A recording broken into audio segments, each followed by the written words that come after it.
Assalamualaikum warahmatullahi wabarakatuh.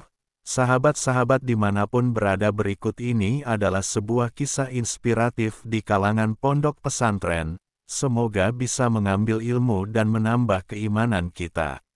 Alkisah, di sebuah pondok pesantren, terdapat seorang santri yang tengah menuntut ilmu pada seorang kiai. Sudah bertahun-tahun lamanya si santri belajar. Hingga tibalah saat di mana dia akan diperbolehkan pulang untuk mengabdi kepada masyarakat.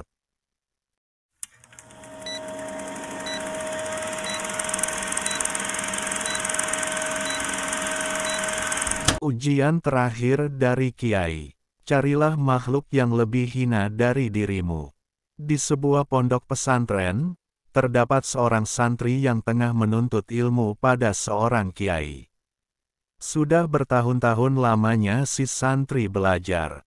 Hingga tibalah saat di mana dia akan diperbolehkan pulang untuk mengabdi kepada masyarakat. Sebelum sang santri tersebut pulang, kiai memberinya satu ujian untuk membuktikan bahwa si santri benar-benar sudah matang ilmunya dan siap menghadapi kehidupan di luar pesantren.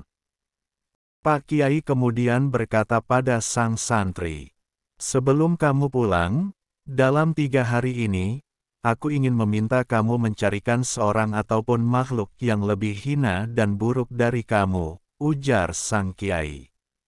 3 hari itu terlalu lama Kiai. Hari ini aku bisa menemukan banyak orang atau makhluk yang lebih buruk daripada saya, jawab santri penuh percaya diri. Sang kiai tersenyum seraya mempersilakan muridnya membawa seorang ataupun makhluk itu ke hadapannya.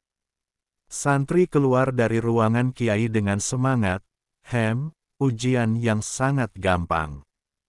Hari itu juga, si santri berjalan menyusuri jalanan ibu kota.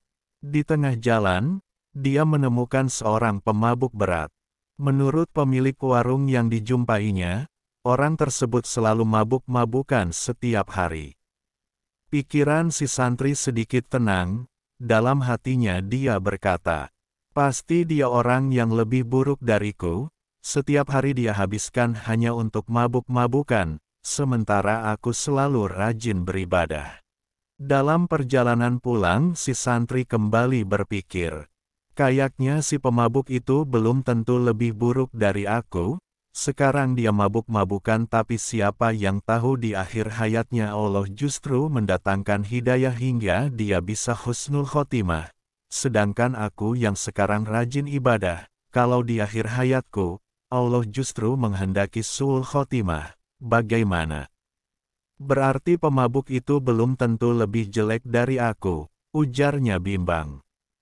Sang santri kemudian kembali melanjutkan perjalanannya mencari orang atau makhluk yang lebih buruk darinya. Di tengah perjalanan, dia menemukan seekor anjing yang menjijikkan karena selain bulunya kusut dan bau, anjing tersebut juga menderita kudisan. "Akhirnya ketemu juga makhluk yang lebih jelek dari aku. Anjing tidak hanya haram, tapi juga kudisan dan menjijikkan," teriak santri dengan girang.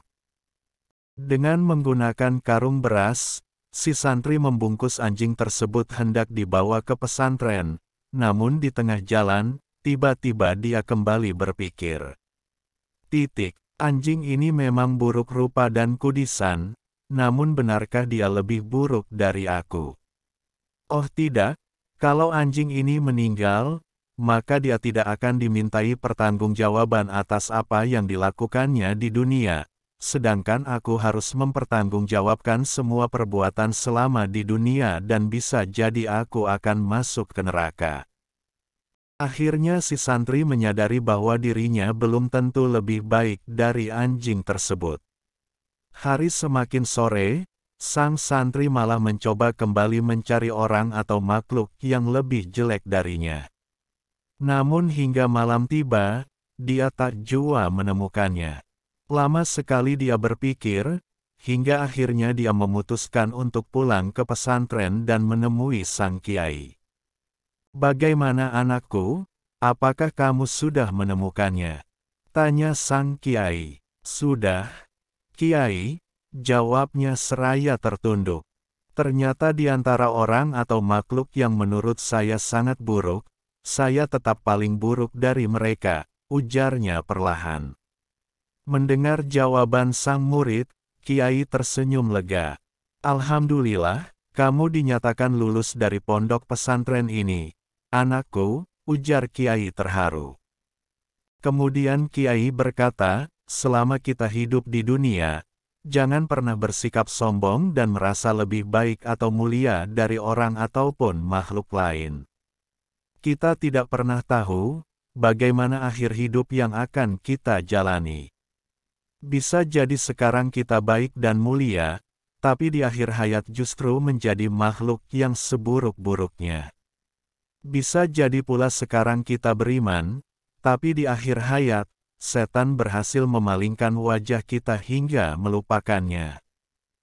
Rasulullah Shallallahu Alaihi Wasallam bersabda, tidak akan masuk ke dalam surga orang yang di hatinya ada kesombongan meskipun sebesar biji sawi.